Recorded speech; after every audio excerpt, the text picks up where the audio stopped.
Saçları taramazdım, başkası çekmezdi tumar. Bilsem o gün hiç aramazdım, gözlerim kime baktı xumar. Bilsem saçları daramazdım, başkası çekmezdi tumar. Beni yollar mı yorur, ya bu kollar mı boğur? Niye ben vazgeçirem ay? Hani eşkim məğrur, yine galipti gurur, bu şehirden göçürem. Beni yollar mı yorur, ya bu kollar mı boğur? Niye mən vazgeçirem ay? Hani eşkim məğrur, yine galipti gurur, öz evimden köçürem.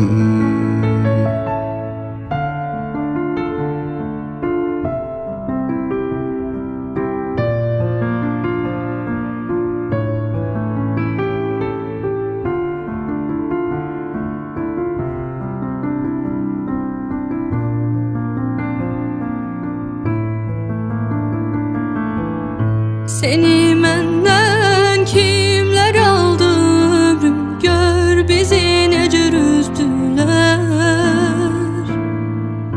Bezenende her gün önünde, utanmadı mı güzgüller? Seni menden kimler aldı ömrüm, gör bizi necür üzdüler. Bezenemde her gün önünde, utanmadı mı güzgüler? Beni yollar mı yorur, ya bu kollar mı boğur? Niye ben vazgeçirem ay?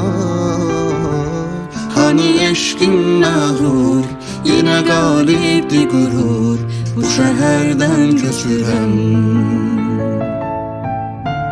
Beni yollar mı yorur, ya bu kollar mı boğur? Niye mən vazgeçirem ay? Hani eşkim məğrur, yine galipti gurur, öz evimden köçürem.